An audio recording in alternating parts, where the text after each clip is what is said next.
Hello everyone, আসসালামু আলাইকুম। আশা করছি আপনারা সবাই ভালো আছেন। আলহামদুলিল্লাহ আমরা অনেক ভালো আছি।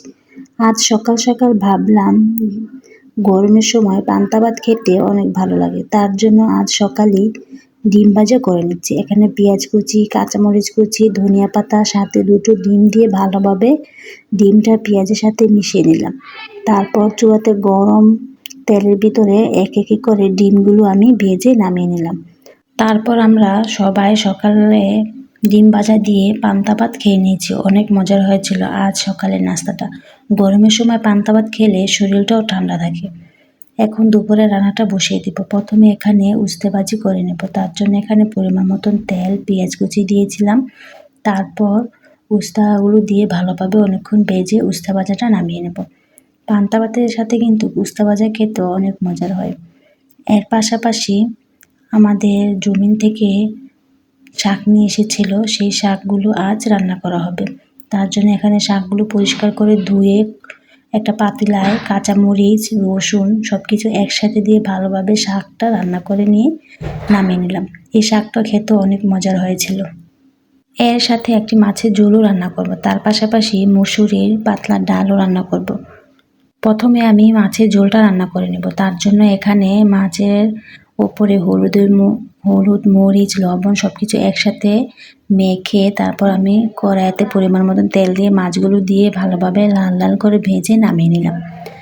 একই কড়াইতে পরিমাণ মতন তেল দিয়ে পেঁয়াজ কুচি ভালোভাবে ভেজে হলুদের গুঁড়ো, মরিচের গুঁড়ো, লবণ, ধনিয়ার গুঁড়ো সব কিছু একসাথে দিয়ে ভালোভাবে মশলাটা কষিয়ে নেব। মশলাটা কষে আসার পর এখানে আমি তরকারিগুলো দিয়ে দেব।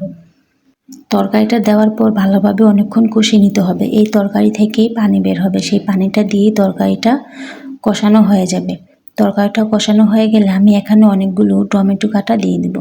টমেটোগুলো দেওয়ার পরে ভালোভাবে আরও কিছুক্ষণ কষিয়ে নেব। তরকারিটা ভালোভাবে কষে আসার পর আমি এখানে মাছ ভাজাগুলো দিয়ে দেব। মাছ ভাজাগুলো দিয়ে পরিমাণ মতন কিছু ঝোল দেব। ঝোলটা ভালোভাবে জাল করে আসার পর শেষে আমি অনেকগুলো ধনিয়া পাতা দিয়ে তরকারিটা নামিয়ে নেব। এই তরকারিটা খেতেও অনেক মজার হয়েছিল।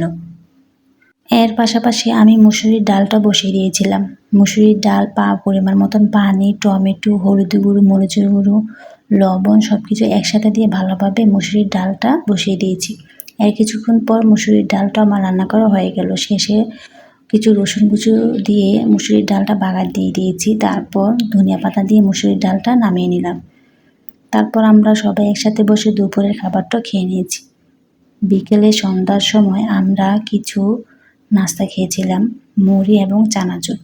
ভিডিওটি ভালো লাগলে লাইক, ফলো, সাবস্ক্রাইব করে তানজিন আক্তার ব্লগের সাথেই থাকবেন। Thank you.